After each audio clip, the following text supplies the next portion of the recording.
All set? Hi everyone, my name is Kira Bourne, and this is my Icebreaker speech. When I was growing up, I had a best friend named Abby. We were pen pals, and I didn't get to see Abby very much because her family was a missionary family, and she lived in Papua New Guinea for most of her life. It's a large island off of Australia, so it's on the other side of the world.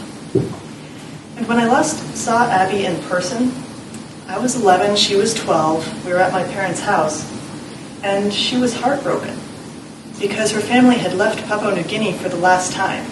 They were going to settle back in America, and she was very sad because she had left what she knew as home for her whole life. In this speech, well, that story has a happy ending, and I'm going to tell it to you at the end of this speech. But first, I'd like to tell you about 3 times that I left home and my experience with that, so you can get to know me better.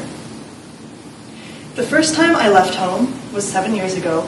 I was 17, and I was going away to my first speech and debate tournament in high school in New Jersey. I was terrified, not exactly of the tournament, but just of leaving home. I was so scared that something bad would happen to my family while I was away, just for these few days. So I went with my speech and debate partner, Amanda. We stayed in a hotel in New Jersey. And I spent that night staring at the ceiling, just being awake, worrying, and being sad to be away from home. So finally I fell asleep. The next morning, we had our first debate round. We did so bad, but we got through that debate round, definitely lost it. And after the debate round was the first speech round. I wasn't competing in speeches, so I got to watch these speeches. They were amazing. They were the best speeches I had ever seen. And they were being done by teenagers like me. I was so impressed. One of the most impressive speeches that I saw was the limited prep impromptu speeches. In these, a student has 2 minutes to draw 3 topics, pick one, and form a 5-minute speech in their head and present it right after those 2 minutes are up. I lost every single debate round during that tournament, but I didn't care because I was amazed at the quality I'd seen there, and I had found peers that I could look up to. 2 years later, and 8 tournaments later, I got better and better at public speaking. And in my last tournament that I was able to compete at before I graduated high school, I qualified to the national tournament in impromptu speaking, and it's one of my proudest life achievements.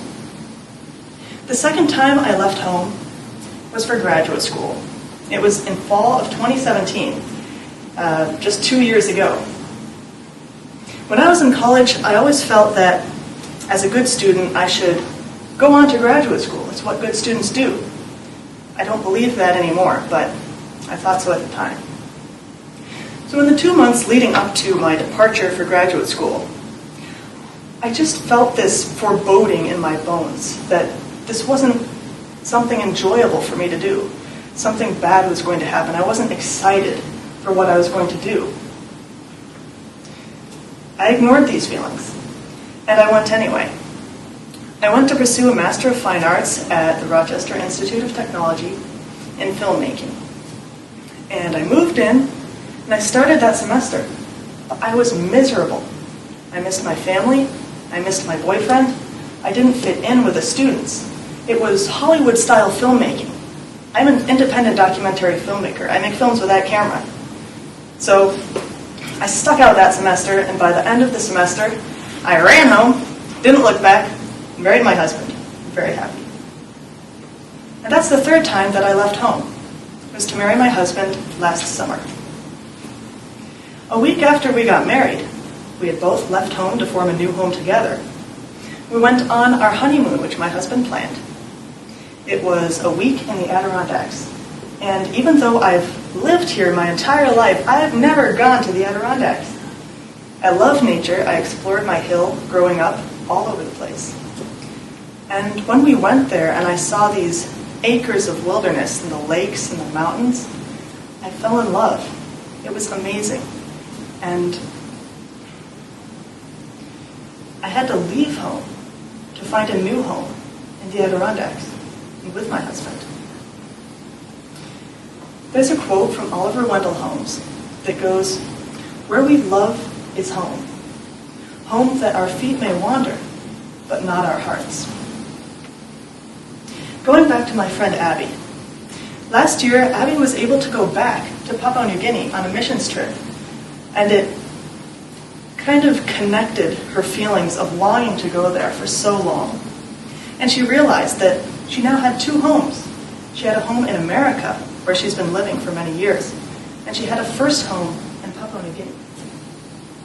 So we often think that you start out with one home, and you just have one home where your heart is. But that's not true. After a while, you have more than one home, as both me and Abby realized. And that's not a bad thing. It can be good. Thank you.